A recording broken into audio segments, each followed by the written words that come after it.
Malar's kitchen பார்க்கும் உங்கள் அனைவருக்கும் என்னுடைய அன்பான வணக்கம். இன்றைக்கி பச்சை பயிறு கிரேவி எப்படி செய்யலாம் தான் நம்ம பார்க்க போகிறோம். இந்த பச்சை பயிறு கிரேவி சாதத்துக்கு ரொம்ப சூப்பராக இருக்கும். அப்புறம் சப்பாத்தி, பூரி இது எல்லாத்துக்குமே ரொம்ப நல்லாயிருக்கும். ஸோ வாங்க இந்த சூப்பரான பச்சை பயிறு கிரேவியை நம்ம எப்படி செய்யுதுன்னு முதல்ல பார்க்கலாம். இது செய்கிறதுக்கு ஒரு சில பொருட்களை நம்ம வறுத்து அரைச்சிக்க போகிறோம். அதுக்கு ஸ்டவ்வை ஆன் பண்ணி ஒரு பேனில் 1 டேபிள் ஸ்பூன் அளவுக்கு தனியா சேர்க்குறேன். இது கூடவே 1 டீஸ்பூன் சீரகம், 1 டீஸ்பூன் சோம்பு, 1 டீஸ்பூன் மிளகு, 4 லவங்கம், ஒரு சின்ன துண்டு பட்டை, 1 ஏலக்காய், அப்புறம் 1 டீஸ்பூன் கசகசா. தனியா மட்டும்தான் 1 டேபிள் ஸ்பூன், மற்ற எல்லா பொருட்களுமே 1 டீஸ்பூன் தான் எடுத்திருக்கேன். இது எல்லாத்தையும் மிதமான தீயிலே நல்லா வறுத்துக்கலாம். இப்போ எல்லா பொருட்களும் நல்லா வறுபட்டுருச்சு, கலர் மாறிடுச்சு. இது இருக்கட்டும். இது நல்லா ஆறின பின்னாடி மிக்சி ஜாரில் நம்ம சேர்த்துடலாம். வறுத்த எல்லா பொருட்களையும் மிக்சி ஜாரில் சேர்த்தாச்சு.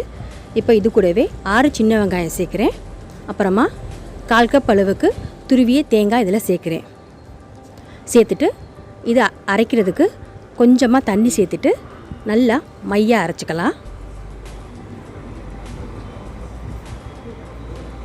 அரைச்சாச்சு பாருங்கள். இப்போ வறுத்து அரைச்ச மசாலா பேஸ்ட் ரெடி ஆயிடுச்சு. இது இருக்கட்டும். இப்போ கிரேவி பண்ண ஆரம்பிச்சிடலாம்.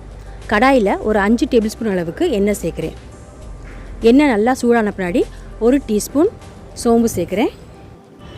சோம்பு நல்லா பொரிஞ்சதும் இதில் கட் பண்ணி வச்சுருக்க 2 பெரிய வெங்காயத்தை பொடி பொடியாக கட் பண்ணி வச்சுருக்கேன். இதை சேர்த்துக்கலாம்.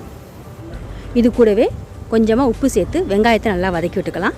உப்பு சேர்க்கும்போது வெங்காயம் ரொம்ப சீக்கிரம் வதங்கிடும். மீடியம் ஃப்ளேமில் வெங்காயத்தை நல்லா வதக்கி விட்டுக்கலாம்.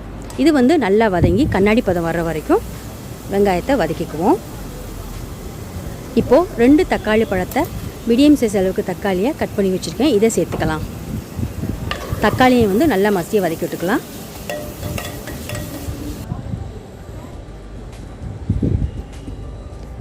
தக்காளி நல்லாவே இப்போ வதங்கிடுச்சு. இப்போது இதில் 1 டேபிள் ஸ்பூன் அளவுக்கு இஞ்சி பூண்டு விழுது அரைச்சி வச்சுருக்கேன். இதை சேர்த்துக்கலாம்.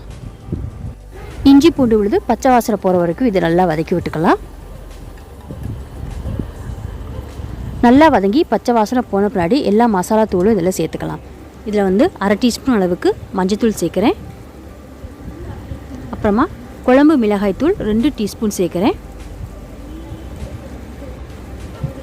அப்புறம் 1 டீஸ்பூன் தனி மிளகாய் தூள். நீங்கள் காரத்துக்கு ஏற்றாப்புல மிளகாய் தூள் சேர்த்துக்குங்க. எல்லாம் தூளையும் இதில் சேர்த்த பின்னாடி இதை நல்லா பச்சை வாசனை போகிற வரைக்கும் வதக்கி விட்டுக்கலாம். இது நல்லா வதங்கி எண்ணெயெல்லாம் தெளிஞ்சு வரணும். அது வரைக்கும் இதை வதக்கிக்கலாம். வதங்கின பின்னாடி வறுத்து அரைச்சி வச்சுருக்க தேங்காய் மசாலா பேஸ்ட்டை இதில் சேர்த்துக்கலாம்.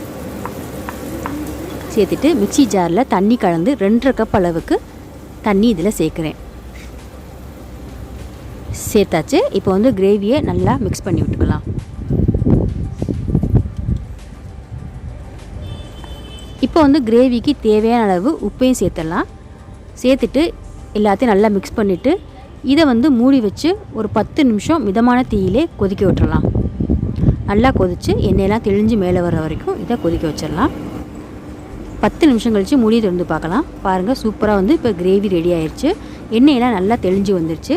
இந்த ஸ்டேஜில் வேக வச்சுருக்க பச்சை பயிரை சேர்த்துக்கலாம். நான் இன்றைக்கி பச்சை பயிர் கிரேவி பண்ணுறதுக்கு 2 கப் அளவுக்கு பச்சை பயிர் எடுத்து 5 மணி நேரம் தண்ணியில் ஊற வச்சு குக்கரில் 3 விசில் விட்டு வேக வச்சு எடுத்து வச்சுருக்கேன். இப்போ வேக வச்சுருக்க பச்சை பயிர் எல்லாத்தையும் இதில் சேர்த்துடலாம்.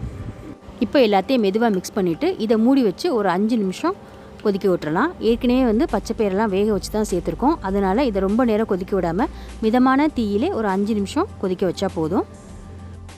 இப்போ எல்லாத்தையும் நல்லா மிக்ஸ் பண்ணிவிட்டு 5 நிமிஷம் மூடி வச்சு கொதிக்க விட்டுறலாம். மிதமான தீயிலே இதை கொதிக்க வச்சிடலாம். 5 நிமிஷம் கழித்து மூடி திறந்து பார்க்கலாம். சூப்பராக பச்சை பயிறு கிரேவி ரெடி ஆயிடுச்சு. இந்த கிரேவி வந்து செய்கிறது ரொம்ப ஈஸி தான். சாதத்துக்கு ரொம்ப நல்லாயிருக்கும். சப்பாத்தி பூரி எல்லாத்துக்குமே ரொம்ப சூப்பராக இருக்கும். நீங்களும் வீட்டில் ட்ரை பண்ணி பாருங்கள். எப்படி இருந்ததுன்னு மறந்துடாமல் கமெண்ட்ஸை சொல்லுங்கள்.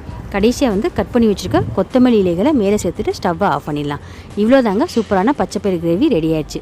இந்த வீடியோ உங்களுக்கு பிடிச்சிருந்துச்சுன்னா வீடியோ கீழே லைக் பண்ணுங்கள், ஷேர் பண்ணுங்கள். அப்புறம் இது வரைக்கும் நீங்கள் மலர்ஸ் கிச்சனுக்கு சப்ஸ்கிரைப் பண்ணலன்னா மறந்துடாமல் சப்ஸ்கிரைப் பண்ணிடுங்க. கூடவே பக்கத்தில் இருக்க பெல் பட்டனை ப்ரெஸ் பண்ணிடுங்க. அப்போ தான் நான் போடக்கூடிய வீடியோஸ் எல்லாமே நீங்கள் உடனுக்குடன் பார்க்கலாம். மீண்டும் பார்க்கலாம். நன்றி, வணக்கம்.